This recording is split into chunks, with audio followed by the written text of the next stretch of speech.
Everyone, welcome. Bismillah ar-Rahman ar-Rahim.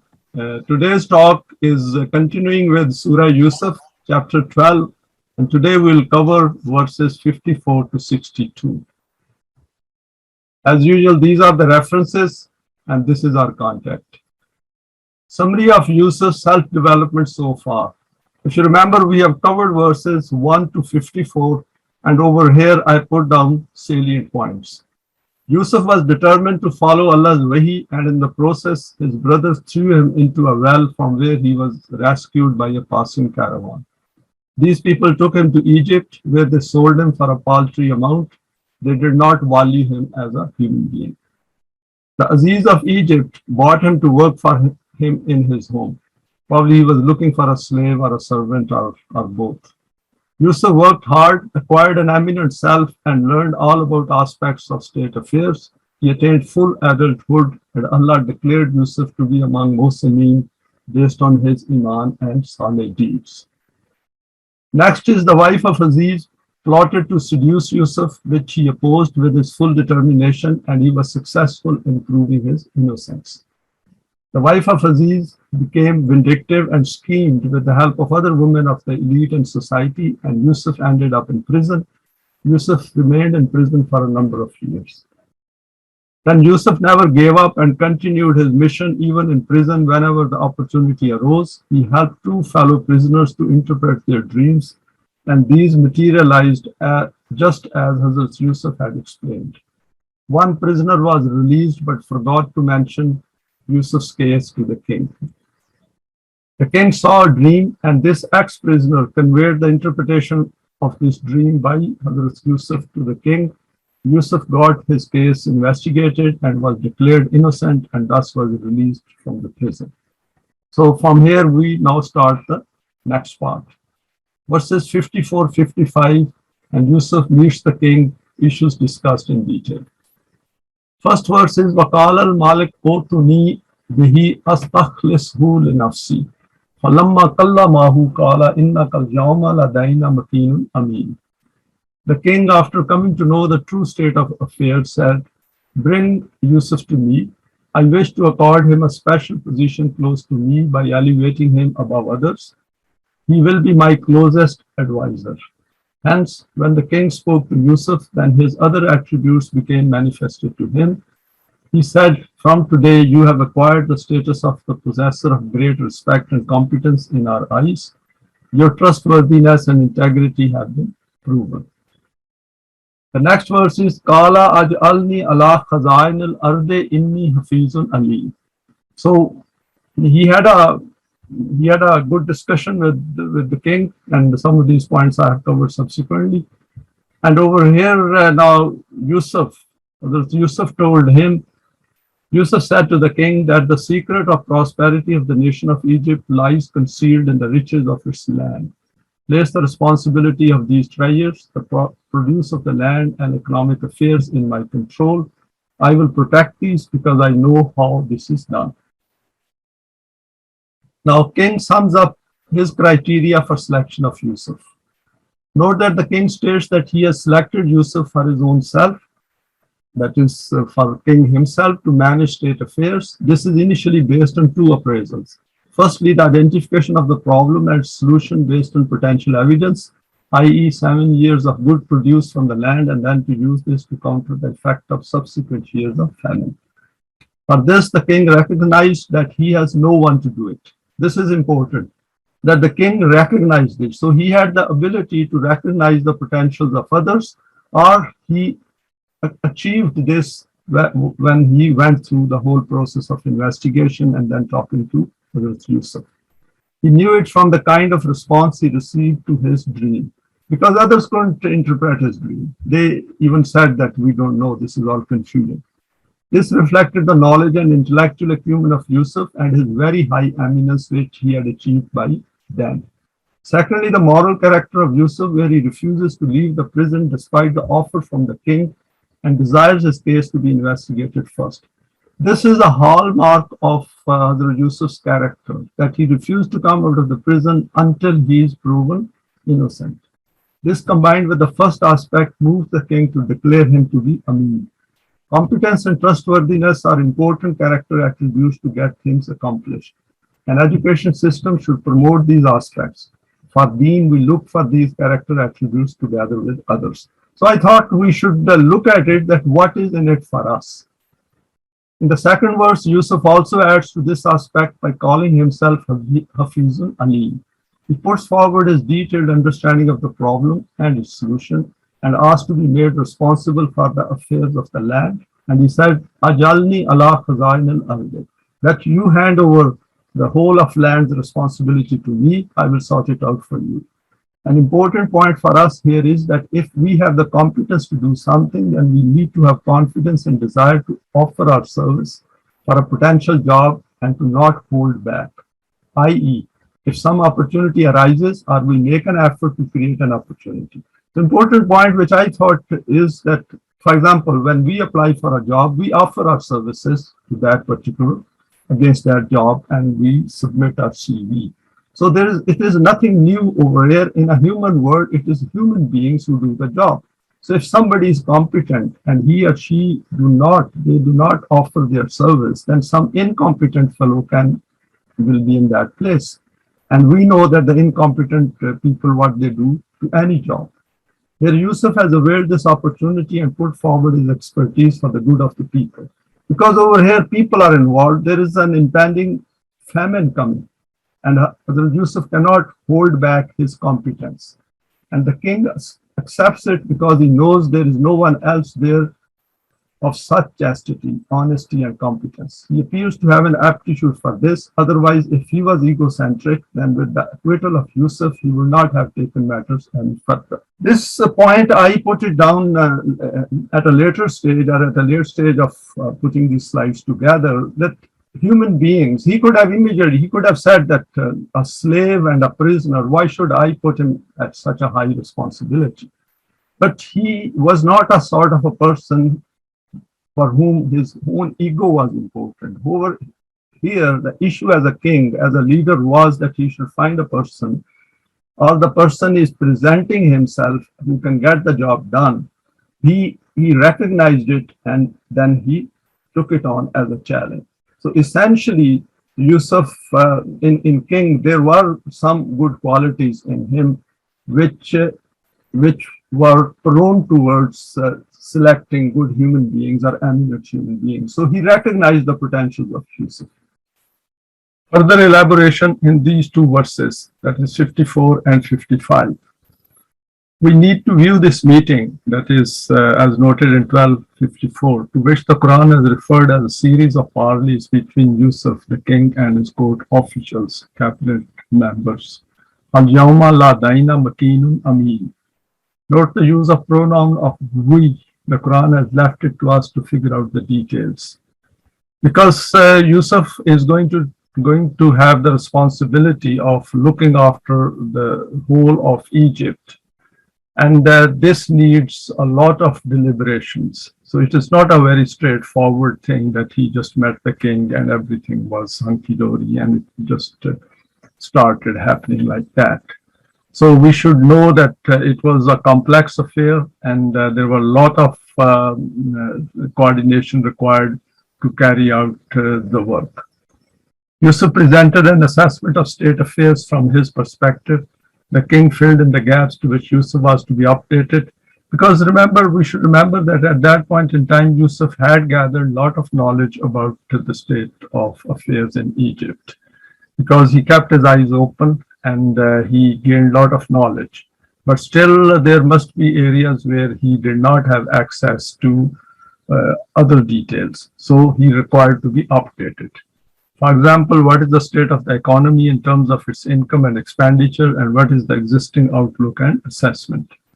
The king, after going through these serious deliberations with Yusuf, sums it up by stating, La daina makinun amin. By stating we, the king sums up the consensus of his cabinet as well. Remember, first he said nafsi, and that means I have selected him for the task I have in mind. But then he goes to the pronoun we. That means from I to we means that there were other people involved. The king points to Yusuf status as fully accepted for the task ahead, and Amin is related to his credentials as a Mohsin who has earned full trustworthiness in the land, possessing consciousness and competence for the mutually defined assigned task. They may even have set some targets in today's terms, for example, what is to be done immediately, what is the midterm planning, and what is the long-term planning. So these things we should figure out ourselves. That is why Quran leaves the gaps for us to figure out using our intellect and its values. Verse 1255 sums up the confidence of Yusuf to deliver the requisite results as finalized in these high-level, serious and focused deliberations aimed at doing good for the general public. So the focus is that what should be done for the people of Egypt. So we should keep that in mind, that it is not about Yusuf, it is not about the king or any one particular individual. It is for whole of community, whole of mankind, which is residing within the boundaries of Egypt. Yusuf, of course, was very clear in light of the values of Wahi about his own conduct and character, i.e. absolutely incorruptible and stays just. One important point needs our attention here. Yusuf had reached that state of development of his self where he knew in the light of Wahi that he can face this challenge and it is his duty from Allah to perform it, i.e. he is fully committed to do this and nothing will slow him down. A great lesson here for us, i.e. full trust in the Quranic values and in our abilities to acquire a very high understanding of the Book of Allah. So understanding the Wahi, once we accept Iman and do Salih deeds and we are fully committed to the guidance of the Quran and we manifest those attributes of Allah which are given in the Quran and then also know the value of permanent values, then it becomes part of ourselves.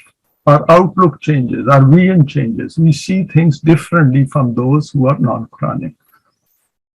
Yusuf would also have briefed regarding his being guided by Wahi. Innal hukma illa lillah.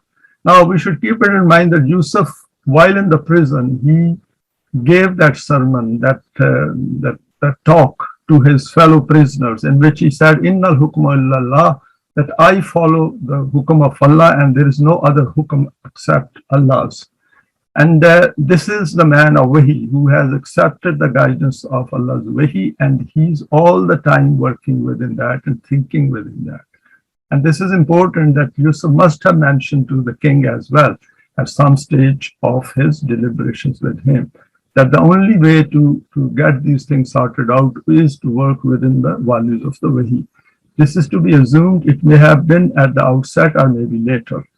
The timing is really not an issue over here, as long as Yusuf discussed with the king and his cabinet that this is how the things are going to be and these are the values within which we will follow and then we will get Allah's help. It is unlikely he would have delayed it, as this needs to be stated at the outset to leave no doubt in the mind of the king what is the driving force behind this whole assignment. Now, next, what I have done is, this is quoted in the meanings of the Quran, Untitled Chapter, Volume 7, and I thought this is a good paragraph from the Bible, and I would like to share it with you in two parts. In Genesis 47, 13 to 26, it is noted.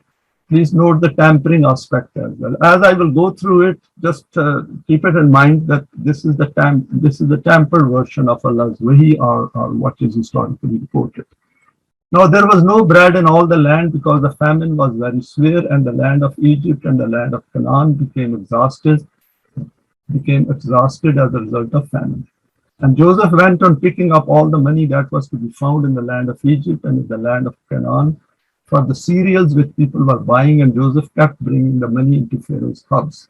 So this is essentially reporting during the famine.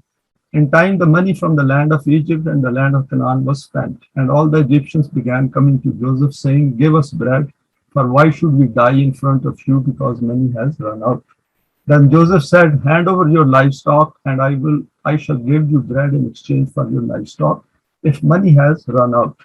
And they began bringing their livestock to Joseph, and Joseph kept giving them bread in exchange for their horses and livestock of the flock, and the livestock of the herd and asses, and he kept providing them with bread in exchange for all their livestock during that year. So progressively, this paragraph shows that what was happening during the period of famine. Gradually that year came to its close, and they began coming to him in the next year and saying to him, "We shall not hide it from my lord, but the money and the stock of domestic animals have been spent to my lord.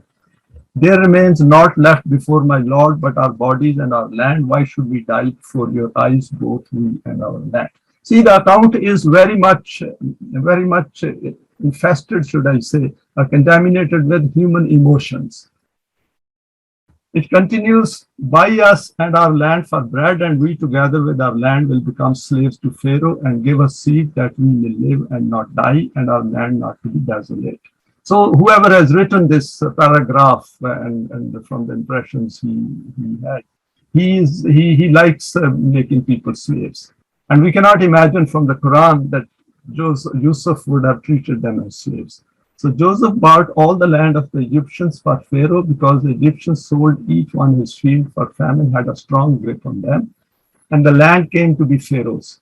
And for the people, he removed them into cities from one end of the territory of Egypt to its other end.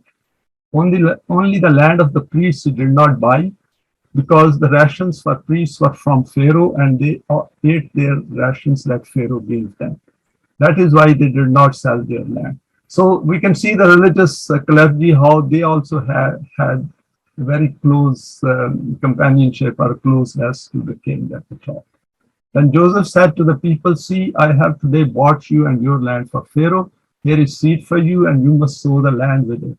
When it had resulted and produced, then you must give a fifth to Pharaoh, but 4 parts will become yours as seed for the field, and as food for you and for those who are in your houses, and for your little ones to eat." Consequently, they said, "You have preserved our lives. Let us find favor in the eyes of my Lord, and we will become slaves to Pharaoh." And Joseph proceeded to make it a decree down to this day over the landed state of Egypt for Pharaoh to have to the amount of a fifth. Only the land of the priests as a distinct group did not become Pharaoh's. So what comes out of this paragraph is that some reformation of lands was carried out at that time by Yusuf, but we don't know exactly. We can only figure it out. But what is noted over here is that there are a lot of contradictions within these statements, but I'll leave it there, and we can figure it out in our own time. Note 3 stages in which it is noted here: first money from people was taken, then their livestock was taken, and finally their land towards the end. So there is no mention of this, because I went through the whole account in Bible, and no mention of it, that how it was planned by Yusuf, because he already knew that famine is coming. And a person with his stature would have done a lot before the famine arrived. They would have planned everything.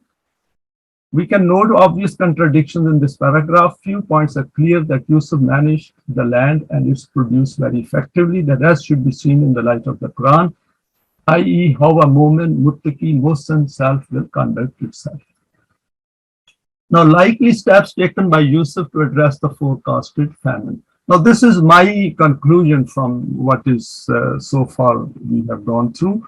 When Yusuf requested the king to make him responsible for the management of the treasures of land, which includes minerals, harvests, etc., by saying, "Aj'alni ala khaza'in al-ardi inni hafizun alim," he literally identified the problem and directed his focus of attention to solving the challenges facing Egypt at that time. Second is, in his interpretation, he said that the first 7 years will yield the maximum harvest from the land, so that sufficient could be saved for the coming years of famine. This is very important. He is planning in advance. This essentially means to derive double the produce from the land, otherwise it will fall short of the needs of the people. He would also have had to create extra storage facilities. So these 7 years he did not waste.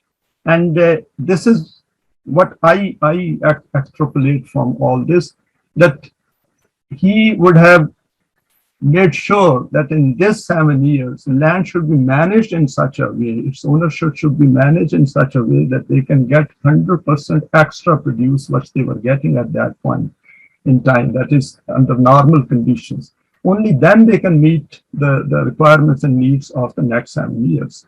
And second is, there's always storage facilities.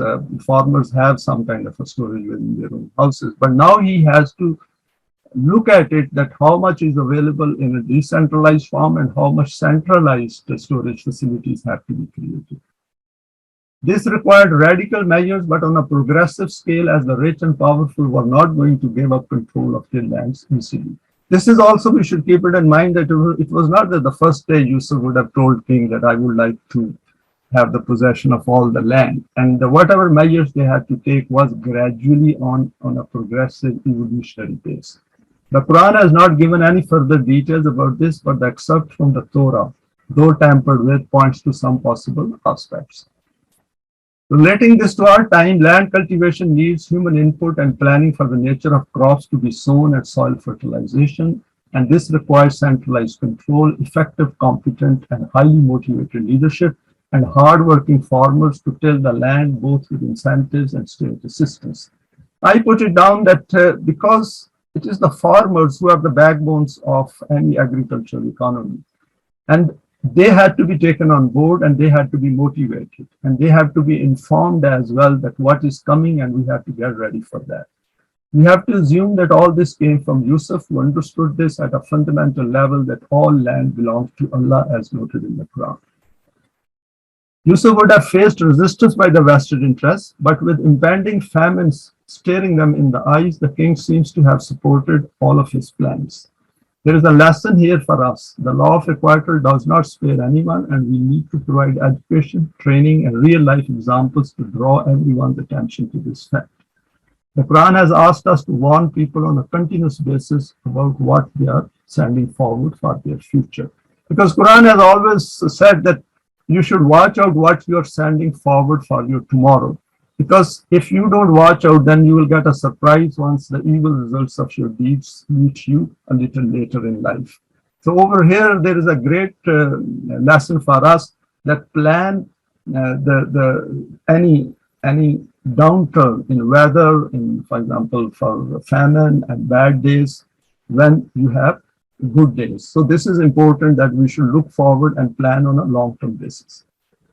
Verses 56, 57, Allah endorses the appointment of Yusuf in relation to this world and forecasts the hereafter. This is beautiful. These two verses, we will go through them. That now, so far what happened is that the king and others, Yusuf, both have figured out what is required to be done. And now Allah has put his endorsement on this. وَكَذَلِكَ مَكَّنَّا لِيُوسُفَ فِي الْأَرْضِ يَتَبَوَّأُ مِنْهَا حَيْثُ يَشَاءُ نَصِيبُ بِرَحْمَتِنَا مَنْ نَشَاءُ وَلَا نُضِيعُ أَجْرَ الْمُحْسِنِينَ. In this way, we made Yusuf the holder of authority in the state of Egypt, such a holder of authority that he could run the organization and administration in whichever way he wanted. So this indicates that king, his cabinet, his staff at the top, and Yusuf, they made an excellent team who worked together hand in hand and took it as a challenge. We bestow people with rahmat according to our law and mashiyat, and the law of mashiyat is that we do not let the efforts of whichever person lives life in a balanced and righteous way to go to waste. He will ultimately receive his reward. Because essentially what they are doing now, they are going to reap the benefits of it when the famine arrives. وَالْأَجْرُ الْآخِرَاتِ خَيْرٌ لِلَّذِينَ آمَنُوا وَكَانُوا يَتَّقُونَ. Over here, Quran has beautifully summed it up. The pleasant outcomes of balanced conduct in this life do not remain confined to this world only. These also continue to be an accompaniment in the life of the hereafter.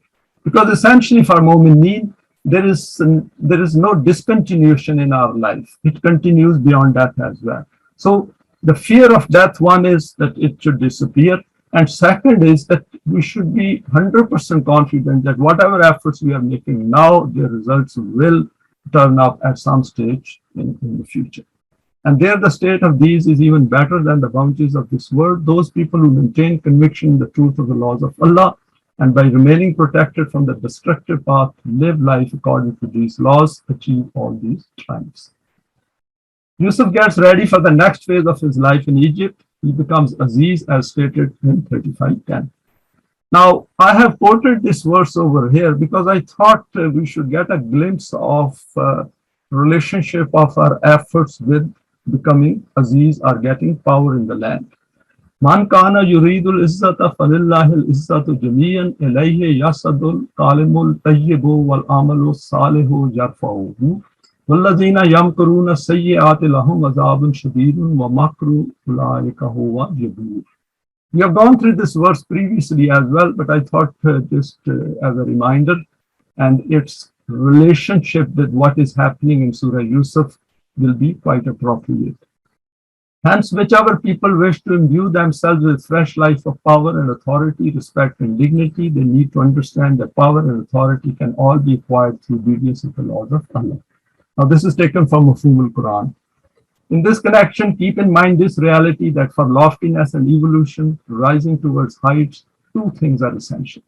Firstly, such an ideology of life or concept of life in which there is a potential to grow. So first thing is that our ideology, our aim in life, that should have a potential to grow, that should have a potential to rise, that should have a potential to multiply, to give us better results, develop and to produce pleasant outcomes, and secondly, those salih actions which lift this ideology upwards.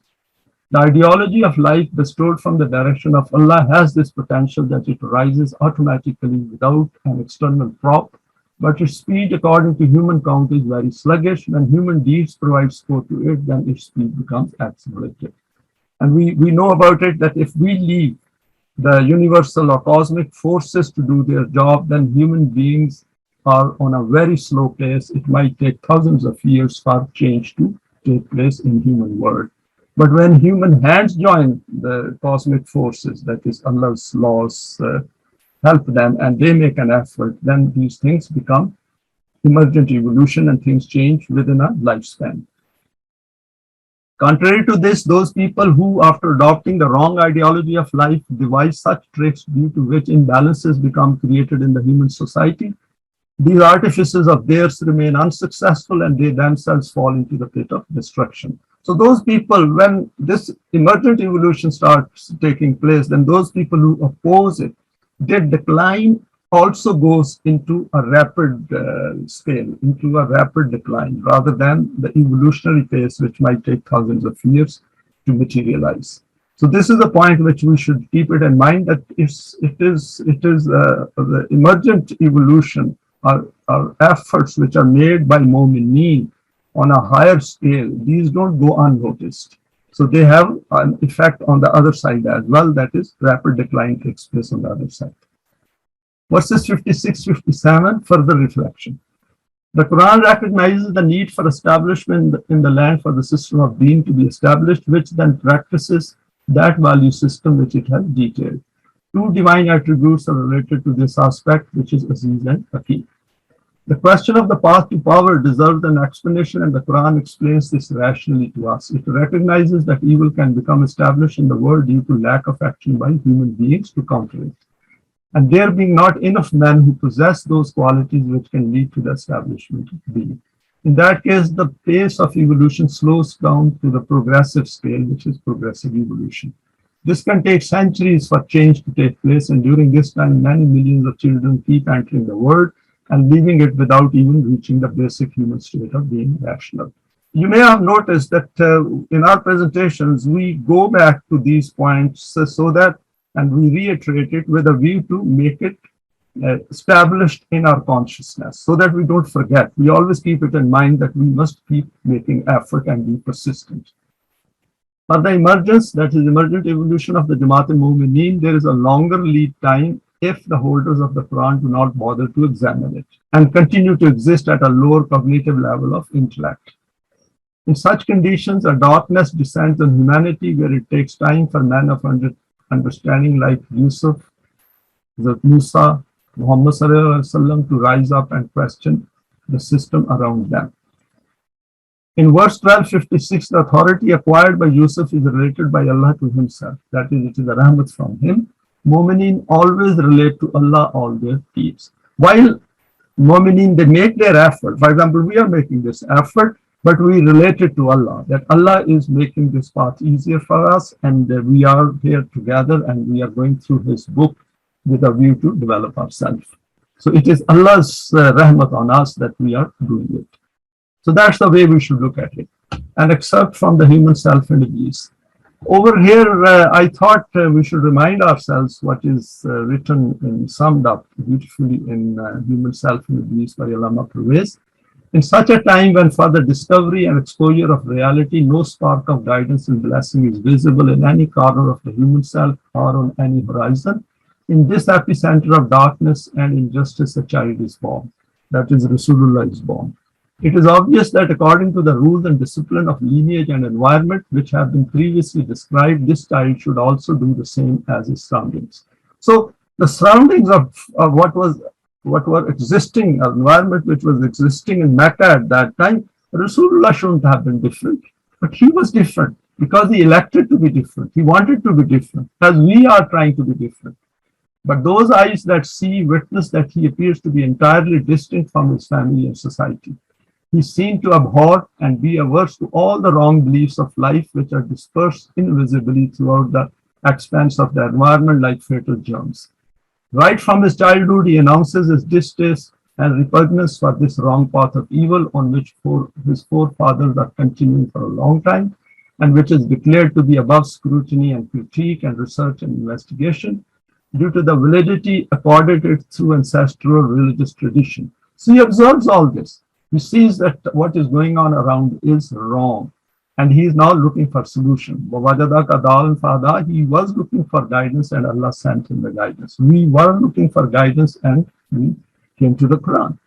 He casts a critical eye on everything and observes everything with an inquisitive gaze. Like X-rays penetrating through all these deceptive veils, his visionary observation manages to differentiate between haq and batil. It's worth going through the rest of the part of this in the book. This is about Rasulullah sallallahu alaihi wasallam. He is subsequently bestowed with Wahi, i.e. the Quran. We have the complete book in our possession. How lucky we are! We have the complete book in our hands. I assume we have created the same vision within ourselves, and this vision will keep expanding in the light of Allah's book. Now let us look at verse 1258. وَجَاءَ إِخْوَاتُ يُوسُفَ فَدَخَلُوا عَلَيْهِ فَعَرَفَهُمْ وَهُمْ لَهُ مُنْكِرُونَ. In this way, many years passed. So all those 7 good years passed. Lot of crops and produce was stored now, and Yusuf managed to reach that stage where he could effectively deal with famine. And after this, a famine descended on the country as was predicted, and consequently people from far and wide began to arrive in the capital to obtain grain. In this process, the brothers of Yusuf also came. Very interesting. Yusuf recognized them, but they were not able to recognize him. This is because it could never have been remotely entered their minds that Yusuf could be the holder of this status. More on this in subsequent slide. The famine begins as predicted, and people come to Egypt seeking grain. Now, the first point which I have noted over here out of interest is, if we roughly calculate the number of years since Yusuf left Canaan, then the figure is youth to adulthood around 7 years. I just made it up. I thought if he arrived in the age of, let's say, 13 or 15, then adulthood will take about 7 years. About 3 to 5 years in prison he stayed, another 7 years of good harvest, then perhaps a further 3 more years into famine and low yield area. So brothers wouldn't have arrived right the first year. They would have arrived after a few years, because they would also have some kind of a storage in the house. And then always, even during famine, there are limited capacity of producing some crops, and they will also have some cattle and sheep. Total comes in the range of 20 to 22 years. Now this is just a rough estimate. A youth of about 13 to 15 years will reach the mature age of 33 to 35 years. Now this is just a guess. It shouldn't be taken as precise. Yusuf's brothers also arrive in Egypt at the station established for the distribution of cereals to the famine-stricken people. It is possible that different stations may be established to provide help, and the one where Yusuf was, this may be for those who arrive from outside. Now, this is my own assessment, that if Yusuf wanted to meet up with his brothers, then he has to be placed.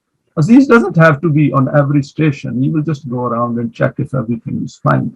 So what he must have done was, or he should have done was, that a station was established closer to that site from where people or caravans from Canaan were going to come.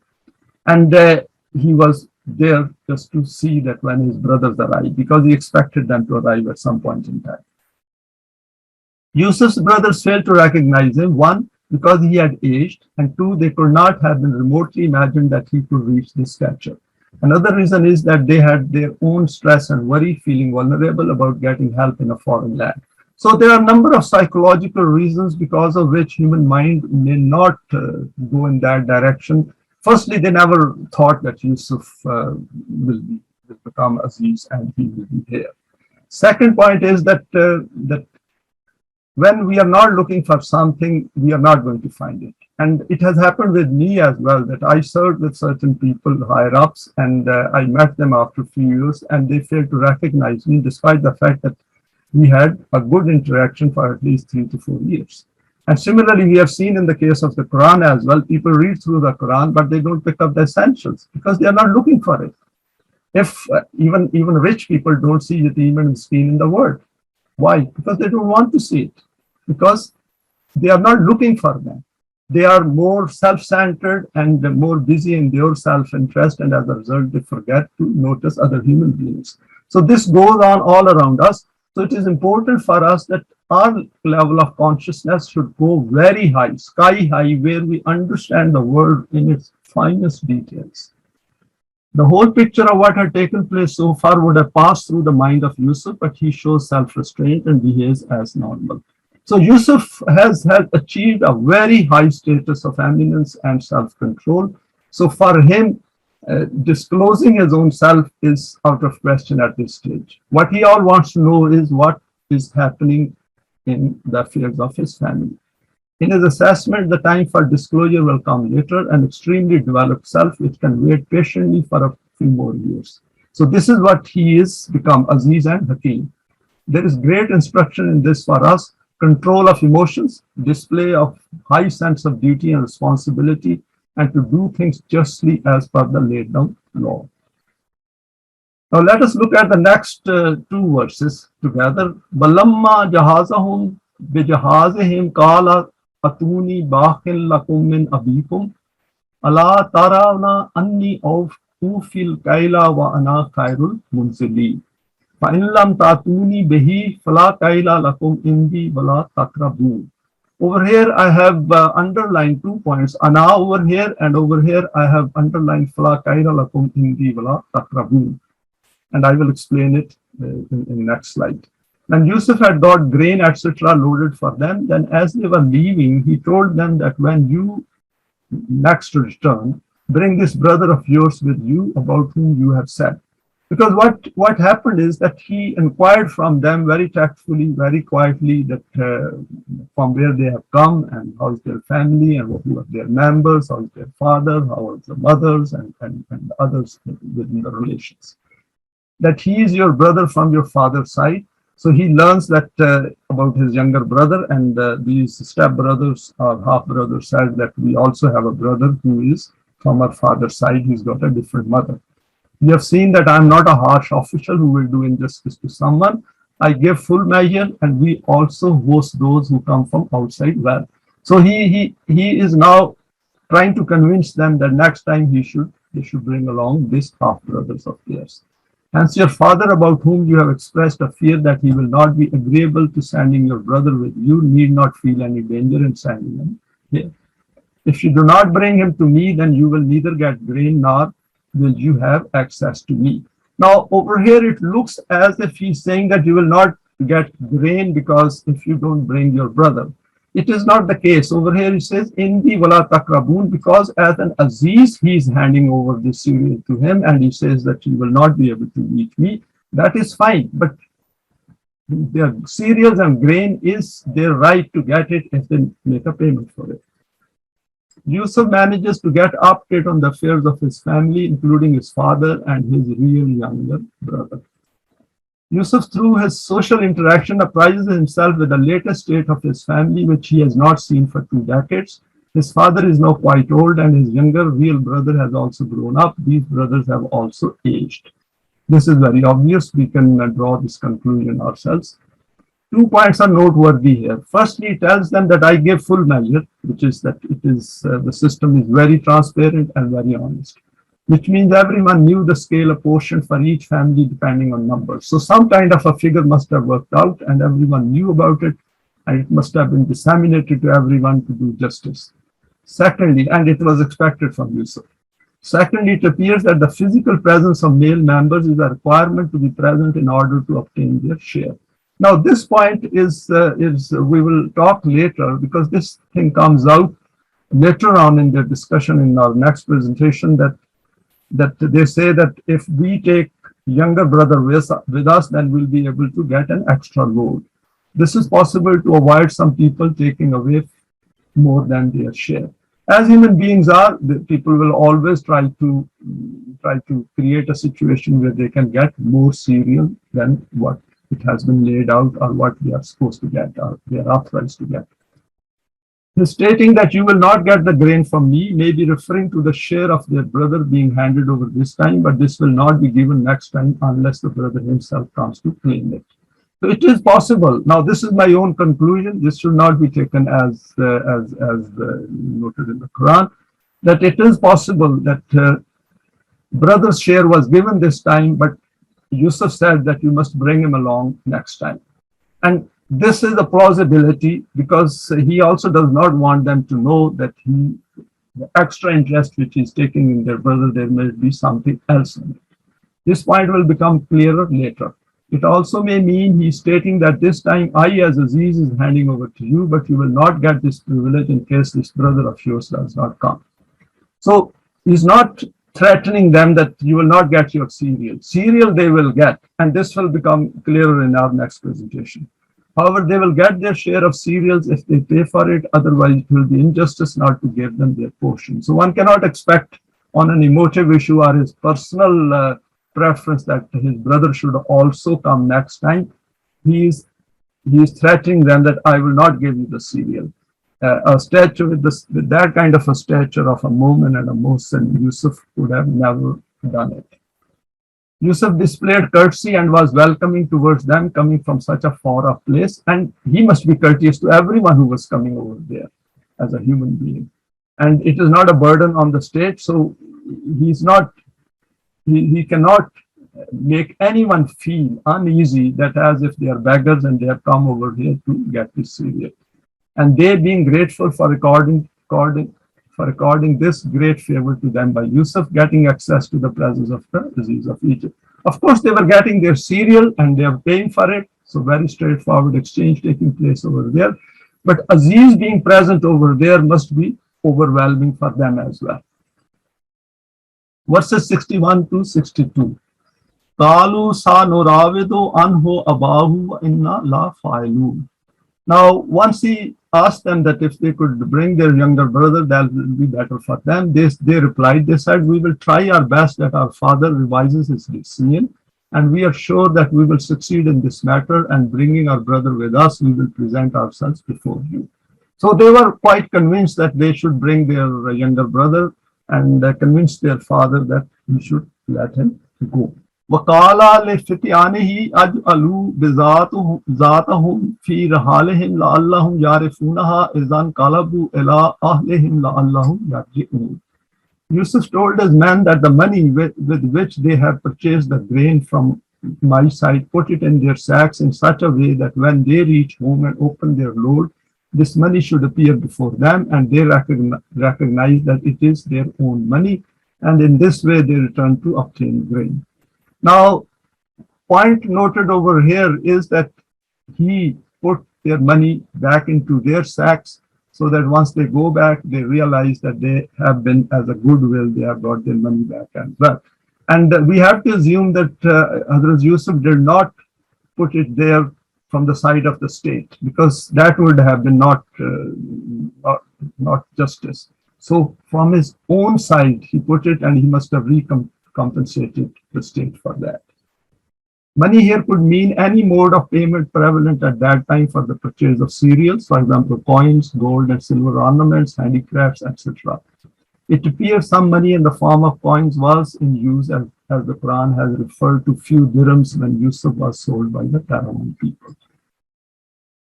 Yusuf ensures brothers bring his younger brother on their next trip with them. It is not clear why Yusuf became so intent on seeing his younger brother. The Quran is silent on this. Could it be emotive affection of not seeing his brother for such a long time, which is understandable? But with that kind of emotive stability of a Mohsen and Muttaqi and the moment which he had achieved, to me, it didn't look very convincing. What I thought was, because he's not going back and seeing his father, he's not asking them to bring his father over there, because his father definitely came over to Egypt later on. Or is there more to it? For example, the way the brothers behaved on this first trip and talked and expressed their negative emotions towards Yusuf's brother, this appears to be a strong possibility. What I thought was that when he was interacting with them, he found out that these brothers haven't changed much and they are still harsh towards their younger brother and the way they are treating him. And that is the reason I thought that he got convinced that this brother, at least for a few years, he should be taken out of their grip and brought over here and he should stay back. So that looks a more plausible reason, but anyway, we can figure it out ourselves. Yusuf returned their payment, whatever they brought to pay, then recompensed from his own remuneration, which is as it should be, since returning it from the state side is not being fair and not expected from a developed self. So these are the kind of very finer aspects we should keep it in mind, that when we are carrying out these kind of a tasks, we have to be absolutely transparent. There should be no suspicion, possibility of suspicion or doubt or aspersion being caused on our character. Yusuf understood human psyche at a basic level, which becomes flattered by the courteous attention paid it by the Aziz of Egypt. The way in which he inquired about their welfare and they never even suspected him to be Yusuf, he must be amazed at their lack of concern and being so self-centered. Then courteously insisting that they bring his brother next time to Egypt and finally returning their payment as well. In those difficult circumstances, the return of their payment would be a great incentive. The brothers returned very pleased with their trip and fully determined to bring their younger brother back with them after convincing their father. However, it was not that easy, as we will find out next. Failing to recognize Yusuf is amazing over here that human mind, if it does not wish to look for something, then it will not. A doctor can list the obvious symptoms if he is not looking for them. We, while driving, if not attentive, can miss to see obvious big landmark on our way to work for years. This is the reason that people do not see Yatim and Miskin in the world and cannot relate with them as human beings, because we do not relate with them as equals. And this is a big character failing on our part. This is the reason that the Quran puts repeated emphasis to awaken this side of our psyche to become alive to the issues of our world. Where is Yusuf in this account so far? That is verses 1 to 62 now. And if you remember, I shared a similar slide in our previous presentation, the timeline of the phases of Yusuf's life so far. First is Yusuf chooses to be different at a fairly young age and starts to benefit from the guidance of Wahi from his father, Yaqub. Then is Yusuf's brother disapprove of this and decide to throw him in a well. Yusuf is rescued by a caravan and sold in Egypt as a slave. Yusuf, through his efforts, despite constraints, gains education, training, develops himself to become Mohsen. This prepares him for the coming challenges of life. Yusuf is confronted with a major challenge from the side of the wife of Aziz. He proves his innocence by staying firmly on the values of Wahi. Yusuf faces another concerted effort of Batil to implicate him in another conspiracy by women in power. He refuses to comply and lands in prison. Yusuf interprets king's dream and asks the king to investigate the matter, stands vindicated by an inquiry. The women accept their deliberate plotting against Yusuf. And finally, now this is the stage where he is. The king holds parleys with Yusuf, and after deliberations, Yusuf becomes Aziz with wide-ranging responsibility and power to manage the economic and other affairs of the state of Egypt. And with that, we come to the end of this presentation. Thank you for listening and sharing it with me.